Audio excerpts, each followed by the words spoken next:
Hey there, welcome back to Midlife and Glowing. I'm Alicia. And I'm Nicole, and since September is Microplastics Awareness Month, we thought this was the perfect time to dive into a topic that's been all over the headlines lately: microplastics. You've probably heard the buzz. Scientists are now finding microplastics not just in our oceans and food supplies, but inside the human body. They've even been discovered in blood, lungs, and placentas. And while that might sound scary, our goal today isn't to freak you out. It's to help you understand what microplastics are, why awareness of them matters for midlife women specifically, and what you can do to reduce your exposure without feeling like you need to live in a bubble. So let's start with the basics. Microplastics are teeny tiny plastic particles, smaller than 5 millimeters, that come from bigger plastic items breaking down over time. When microplastics break down even further, they become nanoplastics, which are less than 1 micrometer in size. So they're so small they can't be seen with the naked eye, and they're small enough to enter the body's cells and tissues. And they're literally everywhere. In the air, in the water we drink, in the food we eat, even in the dust in our homes. There was a study that said the average person consumes about a credit card's worth of plastic every week. That's just wild. It is. And the thing is, plastics don't break down like natural materials. They just keep fragmenting into smaller and smaller pieces. And our bodies end up being part of that story. So why should we as midlife women be paying attention to this? That is a great question. First, plastics are known endocrine disruptors, which means they can mimic or interfere with our hormones. And since perimenopause is already a time when our hormones are fluctuating, extra interference can make symptoms worse and just complicate an already complex transition. That's huge. So things like hot flashes, sleep issues, mood changes, they could potentially be amplified if our hormones are being thrown off even more by chemical exposure? Exactly. And it goes beyond the classic hormone symptoms. Research suggests that microplastics and the chemicals attached to them, things like BPA, phthalates, and other endocrine disruptors, can also trigger inflammation, metabolic disruption, and cardiovascular strain. And those are the exact areas where midlife women are already more vulnerable. Right, because when estrogen drops, our natural protection against things like heart disease, bone loss, and even brain changes start to decline. So if we add plastic exposure on top of that, it's like doubling down on the risk. Exactly. Estrogen is protective for cardiovascular, brain, and metabolic health. When levels dip in perimenopause and menopause, risks for things like high cholesterol, high blood pressure, insulin resistance, and even cognitive decline start to rise. Add chemicals from plastics that disrupt your hormones or promote inflammation, and you've got a recipe for accelerated aging processes that we don't want.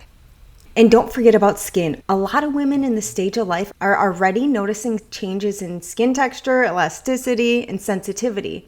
And some beauty products actually still contain hidden plastics like microbeads or liquid plastics and lotions, and those can sit on your skin barrier and contribute to irritation, dryness, or that uneven feel. Yes, and here's where it gets even more eye-opening. Microplastics have been detected in reproductive organs, lung tissue, even in placentas, breast milk, and the brain. And we're even finding them in carotid artery plaques. And those plastics aren't just sitting there doing nothing, they are actually contributing to our health risks.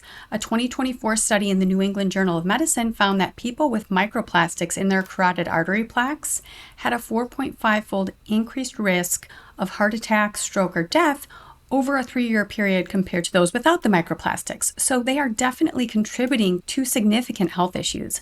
So microplastic studies are showing that they're having these negative effects on our health by causing oxidative stress, impairing lipid metabolism.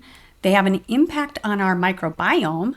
They're shown to be neurotoxic, cause inflammation. They cause an immune response. They also have cytotoxic effects, which means that they're toxic to our cells.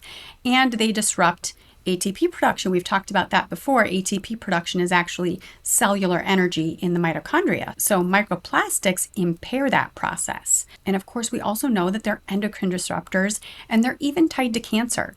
Chemicals in plastics like BPA and phthalates can mimic estrogen in the body. And since many breast cancers are estrogen driven, that extra exposure can raise your risk.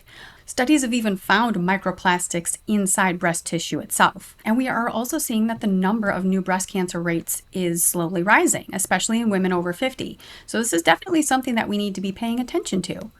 Research also shows that microplastics in the brain have risen 50% from 2016 to 2024.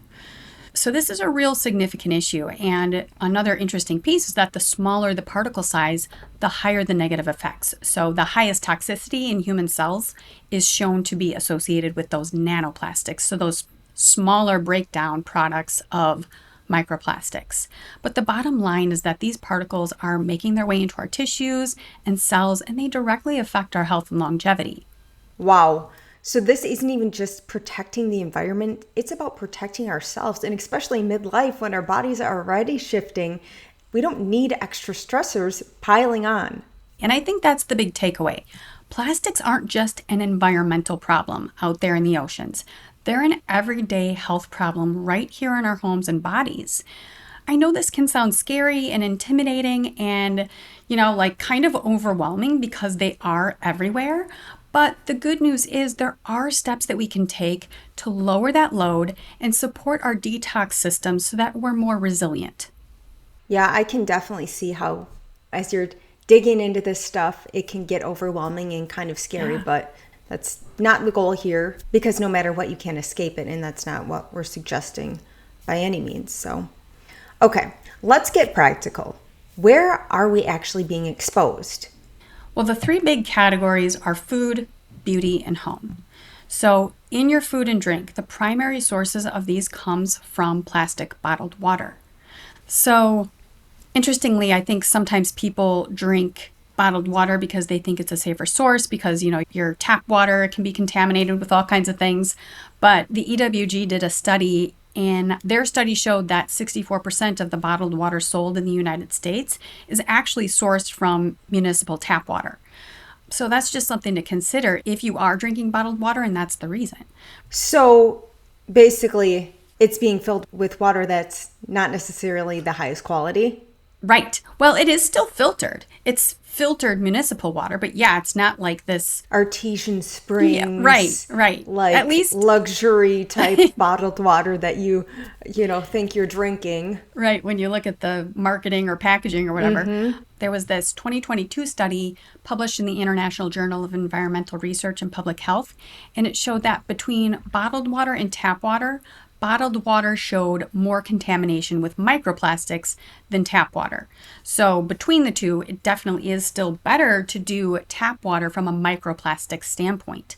In this study, single-use plastic water bottles were the highest source of these microplastics, but even glass bottles actually showed contamination, which they suspect is actually from the plastic layers underneath the cap. And also possibly during the actual bottling process, there might be some contamination with microplastics as well. So bottle caps are considered to be the main contributors of microplastics released in general. So that's something to consider when you're thinking about ways that you can reduce your exposure, doing whatever you can to minimize, limit plastic or even glass store-bought water bottles. Obviously, if you have your own glass refillable water bottle, that's a different story. Another major source of contamination is actually from disposable coffee cups and to-go food containers because they're lined with polyethylene, which is plastic. So that is, something that I think a lot of people don't think about. When you go to a coffee shop, for example, you're getting your coffee in a paper to-go cup, and you don't really think about the fact that it's not just the lid that they're capping your to-go coffee with that is a source of microplastics. It's actually the cup itself is lined with plastic. And of course, we've talked about the fact that heating plastic increases how much is leached into your food. So, you're pouring hot coffee into a plastic lined cup and you've got some exposure there. Same thing with to-go food packaging. When you go out to a restaurant and you take your food home in what looks like a cardboard food container, it's actually lined with plastic. Yeah, I didn't even think about that. So I guess the easy thing to do would be to, if you're going to a coffee shop, Bring your own coffee mug, stainless steel or whatever you use that's not plastic. For the to-go, I can see that being a little bit more difficult because I don't know about you, but I'm not going to be carrying around a glass Tupperware in my purse. No, me neither. That would be more difficult. Maybe, starting So, to yeah, like that split one is, meals with someone, or I don't know. That's a little more yeah, tricky. But yeah, when it comes to, going to a coffee shop, asking like as they're making the coffee, if the coffee shop has ceramic mugs, you can just ask them to put it in a ceramic mug, and then you just take it and pour it into your to-go mug, unless you are going to drink it there. But that would be one way around it, because I know sometimes, again, like not thinking about it, I've gotten coffee in a to-go cup and then just poured it into my stainless steel brewmate or right, whatever, and damage is done. It's right. already in there. So yeah, these are just things, like, again, our goal is not to scare you, it's to make you aware of things, because these are things that we don't always think about. When you hear them, you're like, oh, well, duh, of course they're lined Right. with plastic, otherwise this cardboard cup would just like get wet and leak. Soggy, yep. Yeah, right. So it's like you inherently know, but yet at the same time, you don't think about it. And so our goal is to really just bring awareness to these things so that you can make small changes. I mean, it's an easy thing to do, to just take your, brewmate or your to-go cup with you, ask for it in a ceramic mug, and then just pour it into your cup. It's not too difficult. And things like the water bottles, just trying to always be prepared. I was actually just, talking to Chris about this too.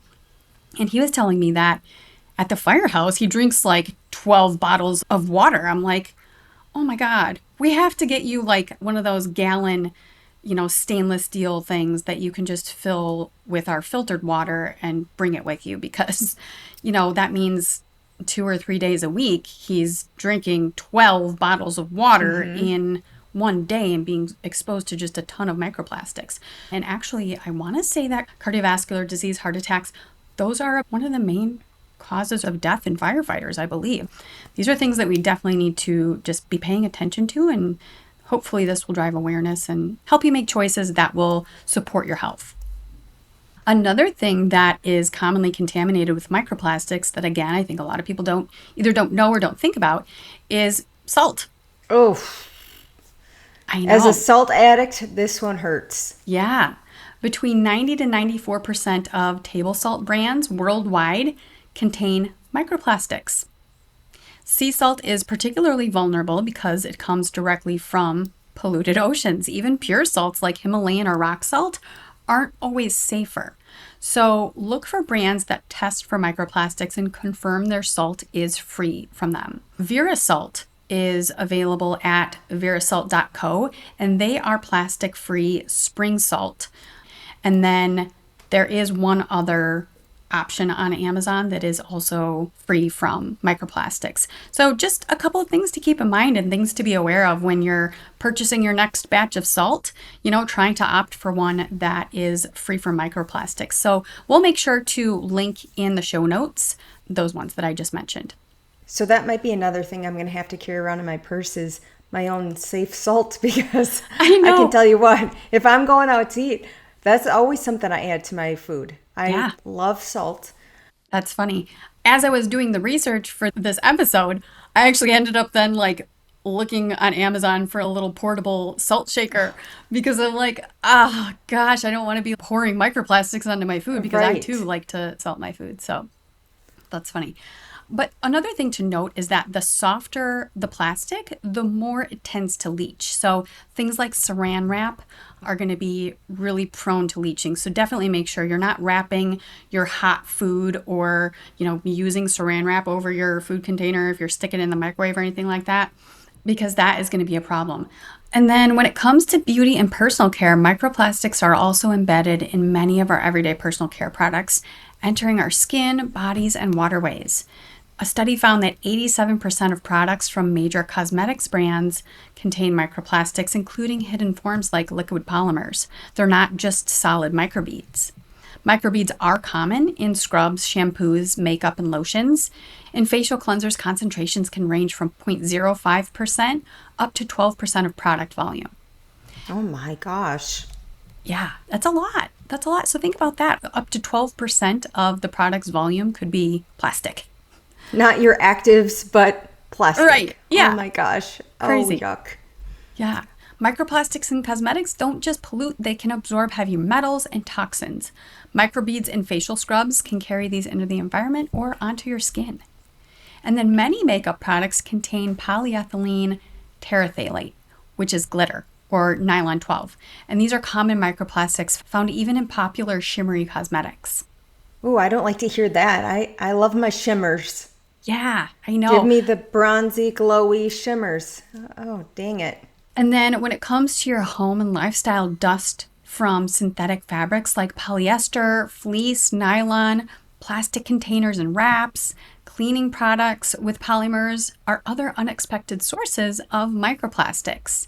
I, kind of was a little bit surprised. Again, you don't think about these kinds of things too often, but what a common source dust and indoor air is for microplastics as well. A global study across 29 countries found household dust packed with synthetic microplastic fibers. Polyester was the most common, about 9.1%, followed by polyamide, 7.7%, and polyurethane, which is 4.4%. In high-income areas, indoor microplastic levels reached as high as 8,865 particles per cubic meter of air, and up to 34,600 per square meter of dust per day in U.S. homes. On average, people inhale 156 to 240 microplastic particles every day, with some studies estimating up to 52,000 annually. So we're breathing this stuff in. Washing synthetic clothes like fleece or activewear can release hundreds of thousands of microfibers per load. One figure suggests over 700,000 fibers per wash. And these fibers aren't just washed away, they're becoming part of our air and dust, even reaching Arctic regions. Everyday cleaning equipment can be major offenders as well. A study found that melamine magic sponges can release a staggering 6.5 million plastic fibers per gram of sponge during its use. And older or abrasive sponges can shed even more microplastics. And microfiber cloths, which are commonly used in cleaning, can likewise release synthetic fibers into your home environment. And then when it comes to plastic food and utility products, so like plastic food wraps that we talked about that are subjected to heat, like cling wrap used in microwaves or ovens, can release polyethylene micro and nanoplastics. In one test, even gently heated cling wrap released detectable polyethylene particles at temperatures as low as 122 degrees.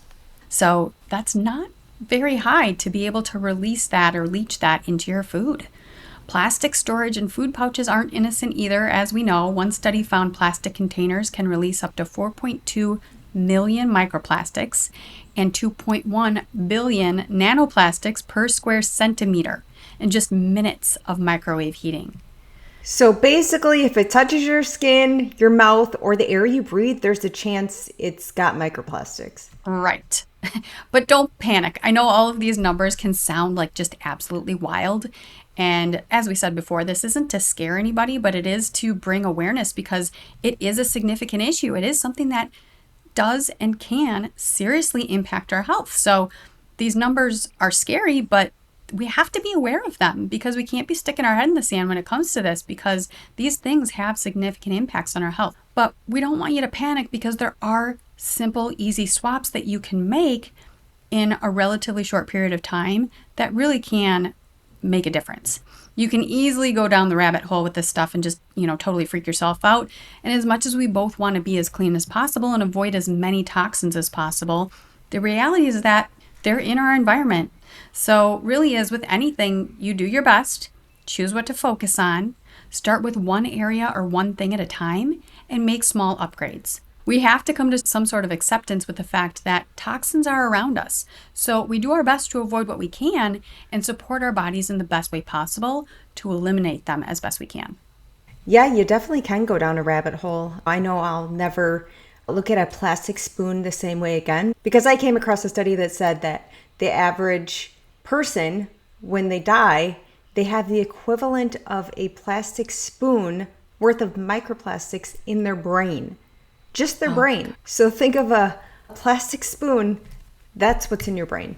That's kind of crazy. Mm-hmm. All right. As wild as that is, let's now shift to solutions because that's what we're all about here.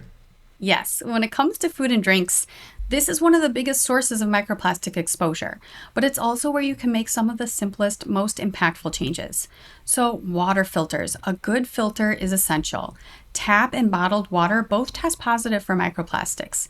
Bottled water is definitely more significant though, so filtering your water at home really is a better option, and it is a game changer. Brands like Berkey and Hydroviv are great options, and if you want to go with reverse osmosis water, just remember it removes minerals too. So you'll want to remineralize your water by adding a pinch of sea salt or trace minerals drop if you do go with reverse osmosis. But there are other wonderful filters that are not reverse osmosis as well. Skip the bottled water, right? We've talked about plastic bottles leaching chemicals, especially when they sit in the heat for long periods of time. How often have we gone to a gas station or a grocery store and you see pallets of plastic bottled water sitting outside in the sun, in the heat, right? So a reusable stainless steel or glass bottle really is your best bet, and fill it, of course, with the water from home that is filtered. Storage and cooking. Store leftovers in glass or stainless steel containers instead of plastic, and avoid wrapping hot food in cling wrap. Also, swap out plastic cutting boards and utensils. Heat and sharp knives break them down, which means tiny plastic particles end up in your food. So go for wood, bamboo, or stainless steel instead. Swap nonstick cookware for stainless steel, cast iron, or ceramic. It's an investment, but one that really pays off in terms of reducing exposure. And honestly, it actually makes your food taste better knowing that you're not eating plastic particles. The cutting boards and the cookware are more recent upgrades for me, and it's nice knowing that you're not eating tiny pieces of plastic along with your scrambled eggs. Right. Microwaving. This is a big one. Never microwave food in plastic. Heat accelerates leaching of microplastics and BPA-like chemicals. Use glass or ceramic dishes when reheating. And then whenever you can, buy fresh, unpackaged produce and bulk items instead of prepackaged convenience foods. Plastic packaging is a major source of exposure, and choosing whole foods is not only better for your body, but it cuts down on waste too. Tea bags and coffee. So some tea bags are actually sealed with plastic, which releases microplastics into the hot water. And then also some tea bags are actually microplastics. I don't know if you've seen the ones that are like kind of a little triangle. They look super cute. I've like seen them at conferences where they have them like set out and they like look really adorable and everything, but it is plastic. Switch to loose leaf tea with a stainless steel strainer or a brand that specifically states it's plastic free. For coffee, avoid those single-serve plastic pods and opt for French press, pour over, or stainless steel reusable pods instead. And then even canned foods can be problematic because the linings are often made with plastic resins. If possible, look for BPA-free linings and rotate in fresh or frozen options instead. This was one that, as we were preparing for this episode, I was surprised to see that canned goods were on this list of things to kind of look out for. And I was making dinner the other night. I was making chili. And as I was putting in my beans, I noticed they said BPA free, but it's not something that I even thought of before. So I know you can get BPA free ones because I apparently bought them and not realizing, but it's definitely something that I'm going to be looking for now when I'm purchasing any canned items. Yeah. Even though they are BPA free, and that is good. Like, you know, choosing canned items that do say BPA free is still helpful, but they are still going to be aligned with something, right? So that's the annoying and unfortunate thing. Is just, you know, good to be aware of, but at the same time, like we said before, you do the best you can. And, you know, will I still be purchasing canned beans? Yes, I still will be, but, you know, it's just making sure to choose the best option that you can, right? So going with the BPA free and again, rotating in those non-canned packaged things whenever you can. And then when it comes to seafood, microplastics are heavily concentrated in oceans, of course. So certain fish and shellfish are more likely to contain them. You don't have to cut out seafood, but buy from reputable sources and rotate in plant-based omega-3s like flax, chia, and walnuts for balance.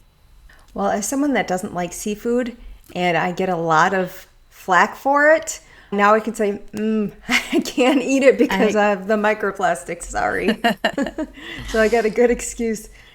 That's such a great list because it's not about perfection, it's about swaps. As we've said, you don't need to overhaul your kitchen overnight. I've been on a journey to clean up my kitchen over the past couple of years and have made the switch to glass Tupperware and even mixing bowls, measuring cups. And as I said, I've recently swapped out my cookware and cutting boards. But even just switching to glass or stainless steel water bottles makes a big difference. Exactly. Then there's beauty and personal care. So check your exfoliants and scrubs. Many face and body scrubs used to contain microbeads, which are tiny plastic particles. While they're banned in the US, some products from other countries or older bottles can still contain them. So look for natural exfoliants instead, like sugar, salt, ground oats, or jojoba beads. Switch to clean shampoo and conditioner.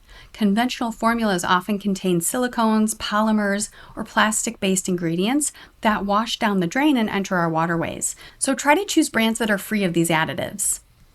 Avoid glitter in makeup or body products.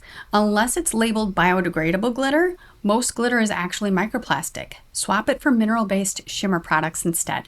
Rethink sheet masks and makeup wipes. These are often made from synthetic fibers that shed microplastics. Instead, use reusable cloths with a gentle cleanser or try masks that come in jars or tubes instead of single-use sheets. Look at ingredient labels. Watch out for plastic-derived ingredients like polyethylene, polypropylene, polyethylene terephthalate, nylon, or acrylates copolymer. These can show up in everything from foundation to hairspray. Swap out disposable razors. Many disposable razors are mostly plastic. A metal safety razor with refillable blades is not only better for the environment, but also gives a smoother shave. Opt for glass or biodegradable packaging whenever possible. Brands are increasingly offering serums, moisturizers, and deodorants in sustainable packaging that avoids plastics altogether. Ultimately, choose clean brands, read ingredient labels, and look for products that are labeled microplastic free or EWG verified. Again, it doesn't mean you have to overhaul your entire routine overnight, but start with the products you use every single day, like shampoo or moisturizer. I've been using more of the RMS beauty products because they're known to be a cleaner brand, and I love the fact that some of their product containers are glass. Not all of them, but some. I recently started using their Kakadu face cleanser, and that comes in a glass container, which even makes it feel just a little bit more luxurious too. Yeah, definitely. I love it when my beauty products are in glass containers. It does add that luxe feel. Next, let's talk about the home category. This one surprised me. As we said before, so much of the dust in our houses actually comes from synthetic textiles. So that means when you're cleaning or even just breathing, you could be inhaling microplastics.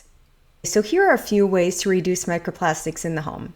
Choose natural textiles. Synthetic fabrics like polyester, nylon, and acrylic shed microfibers when washed. So opt for cotton, linen, hemp, or wool where possible. Using a microfiber catching laundry bag like Guppy Friend or a filter for your washing machine can also help.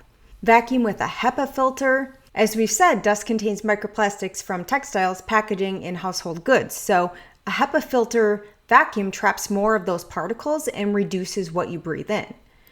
You could also use a HEPA air filter for your home. Blue Air is a great brand that uses this technology to clean the air in your home or even your office space. Use natural cleaning tools like cellulose sponges or microfiber alternatives instead of melamine or plastic abrasive options. Place laundry zones away from living areas or use a microfiber catching bag or inline filter to capture fibers before they escape into air or water.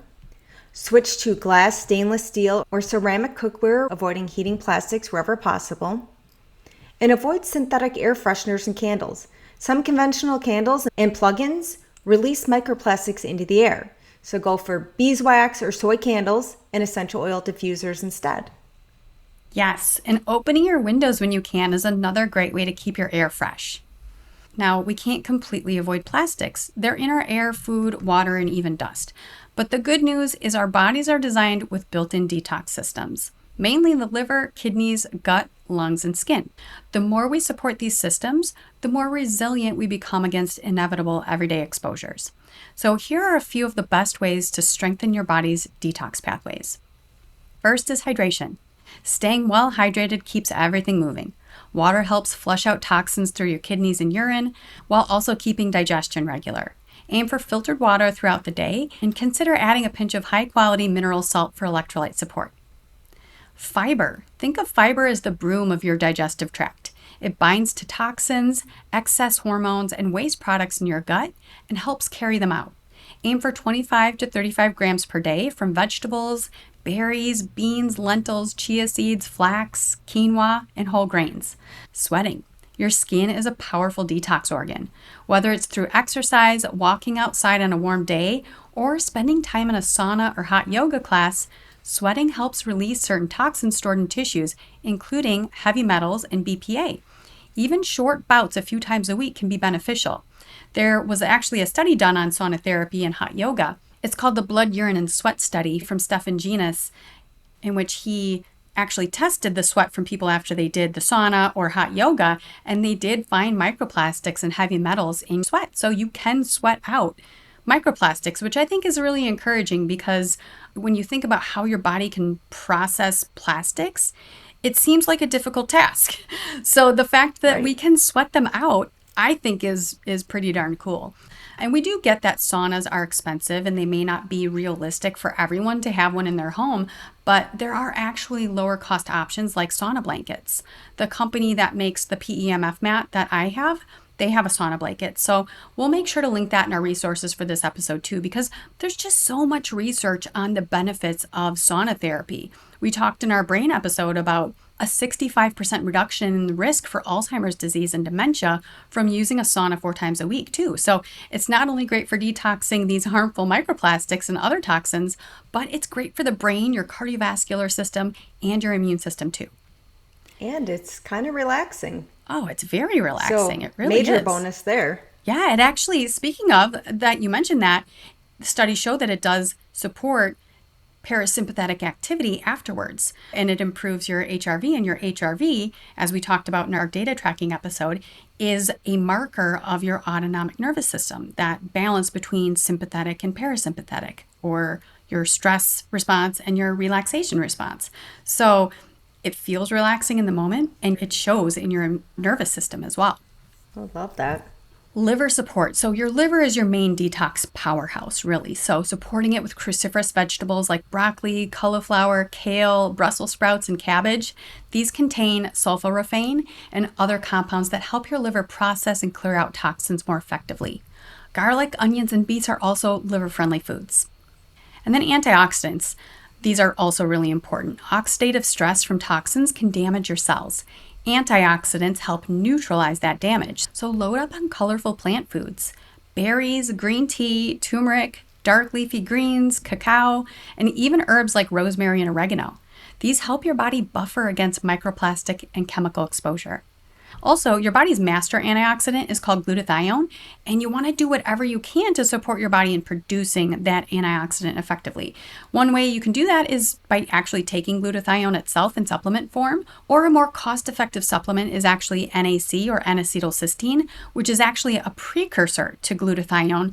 And when you pair that with getting enough protein in your diet, so you're getting the other 2 amino acids necessary to produce glutathione, which are glutamine and glycine, then you basically enhance your body's natural ability to produce glutathione. So that's really important. And of course, we've mentioned before, when it comes to supplements, always make sure that you're checking with your healthcare provider to make sure that what you're doing is appropriate for you. But those are good ways to support your body's natural antioxidant defenses.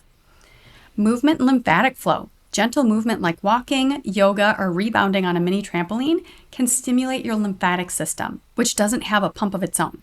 So this movement helps move waste products towards elimination. So would a vibration plate also be a good tool to use here too?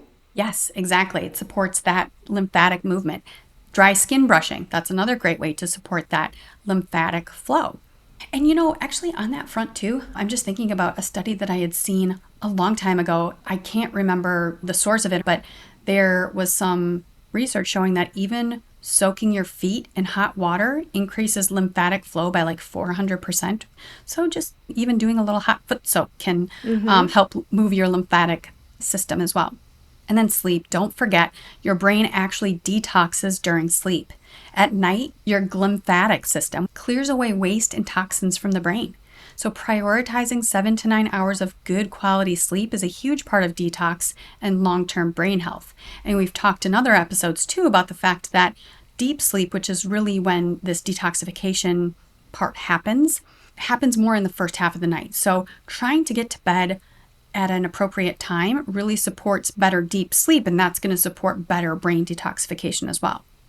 Breath work and clean air. Your lungs are also detox organs. So deep breathing, breathwork practices, and making sure your indoor air is clean by either opening windows or using an air purifier can help reduce what you're breathing in and support oxygenation and elimination of waste gases. I love that because it makes it feel empowering instead of overwhelming. It's not just what we cut out, it's what we add in to support our bodies. Yes, exactly. Okay, we want to pop in quick and tell you about a 14-day cleanse. Now, this is not one of those miserable juice cleanses or crash diets. It's a gentle food-based reset designed to support your liver, reduce toxic load, and help your body naturally detox. As someone that has done an absolutely miserable cleanse, I can say this one is by far the best and most easy to follow. We're using the Paleo Cleanse Plus program, which we've both done several times and totally trust. You still eat real nourishing food, just no ultra-processed junk, sugar, caffeine, alcohol, grains, or dairy. And you take detox supporting supplements that actually work. The star of the show is the bone broth-based protein shake. It's rich in collagen-supporting amino acids, easy on digestion, and gives you 18 grams of clean protein per serving. It fuels your liver's detox pathways and helps maintain muscle while you reset. And it's actually delicious. We both enjoy the strawberry vanilla flavor, but it is available in chocolate as well. You also take capsules that support phase 2 liver detox so your body can safely process and eliminate toxins without feeling awful. The whole program is designed to be effective but gentle with zero extreme measures. As someone that doesn't have a gallbladder, I find this particular cleanse to be super helpful and necessary because there's naturally more stress put on my liver, and I always feel amazing after I do this.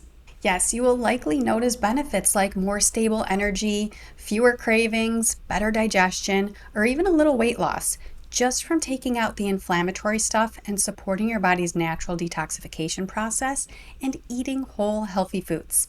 As you can see from what we've talked about in this episode, there are a lot of toxins we're naturally exposed to on a daily basis in our environments. So periodically giving your body a little extra detox support is a great way to eliminate some of these toxins from your body. If you're interested in supporting your body with a gentle cleanse, check the show notes for a link to the exact products we're using. Now back to the episode. So here's the bottom line. You don't have to do everything at once. But awareness is the first step, and making just a few small swaps can reduce your exposure in meaningful ways. Yes, pick one area to start with. Maybe it's switching to a water filter, or maybe it's investing in a stainless steel pan. Maybe it's swapping your shampoo. Small steps really do add up.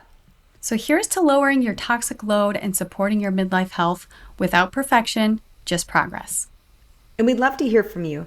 Come find us on TikTok or YouTube and let us know what swaps you're starting with this week. Thanks for hanging out with us on Midlife and Glowing. If you loved this episode, it would mean the world to us if you'd follow the show, leave us a review, or share it with a friend who's glowing through midlife right alongside you. Let's make it our best era yet. We'll see you next time.